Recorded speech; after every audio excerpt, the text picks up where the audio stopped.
হ্যাঁ, এরকম কিন্তু পেঁপে গাছ আরও কয়েকটাই লাগানো রয়েছে। তার ভিতর এই একটা নিয়ে আমরা কথা বলছি যেমন।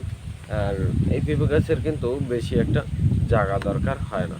দেখা যায় যে এক একটা পেঁপে গাছের জন্য 4-5 হাত হলেই হয়, ঠিক আছে, রাউন্ড করে 4-5 হাত করে হলেই হয়।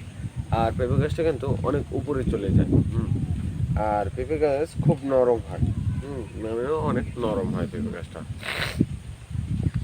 তো এই পেঁপে গাছ চাষ করার নিয়ম হচ্ছে কি আপনার একটু ফাঁক ফাঁক দিয়ে পেঁপে গাছ যদি এক সারিবদ্ধভাবে যদি লাগায়, যদি কারো জমি খালি থাকে, তখন ওই জমির আপনার যে মাটির মানে কেমন, মানে মাটির ভালো আছে কি না আছে সেটা পরীক্ষা করতেও পারে।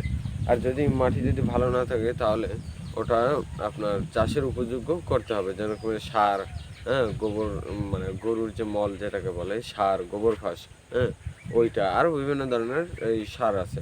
হ্যাঁ, এইসব দিয়ে কিন্তু মাটিকে মানে পুষ্টিকর বানাতে পারে, হ্যাঁ, যাতে এতে চারা ভালো হয়। তো এটা এটা যেখানে লাগানো হয়েছে সেখানেও কিন্তু ওই রকমের সার, গোবর সারটার দিয়ে তারপরে চারা গাছটা লাগানো হয়েছে। আর পেঁপে গাছ ওইরকম যদি সারিবদ্ধভাবে যদি লাগায়, তখন দেখা যায় যে 1 বছরের ভিতরেই এটা ফলন দেওয়া শুরু করে। 1 বছর কি 1.5 বছর লাগে, তখন কিন্তু গাছটা ভালো ফলন দেয়। 1 বছর লাগে না, হ্যাঁ, কিন্তু তখন দেখা যায় যে গাছটা যখন বড় হয়, হ্যাঁ, এরকমের, এখন তো ছোট, আরও 2-3 হাত বড় হলেই এটা ফলন দেওয়া শুরু করবে। আর পেঁপে গাছের যদি পুষ্টিকর যদি মানে মাটি থেকে যদি পুষ্টি যদি না পায়, হ্যাঁ, তাহলে কিন্তু পেঁপে গাছ কিন্তু এরকমের চেকন হয়ে উঠবে, চেকন। আর যদি পুষ্টি যদি পায়, তখন দেখা যাবে যে এরকম মোটা হয়ে ওঠে। আর যখন ওই মোটা হয়ে উঠবে তখন কিন্তু ওই পেঁপে গাছটার ফলন ভালো দেয়। হ্যাঁ, আর এই পেঁপে গাছগুলো এরকমের মানে লাগিয়ে কোনো একটা জমিতে বেশি পরিমাণে লাগিয়ে, হ্যাঁ, যত্ন নিয়ে আমরা কিন্তু চাষাবাদ করতে পারি, মানে চাষাবাদের মতনই। তো ওটা থেকেও কিন্তু আমরা লাভবান হতে পারবো।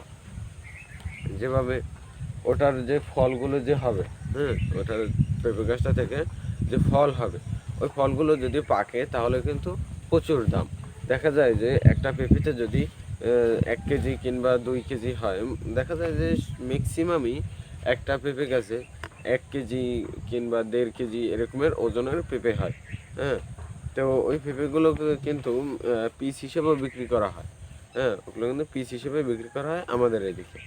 অন্য জায়গায় কেজি হিসেবে মনে হয় বিক্রি করা হয় না। তো এটা কেজি হিসেবে নয়, এটা পিস হিসেবে বিক্রি করা হয়। তো এক একটা পেঁপে যদি পাকা পেঁপে হয়,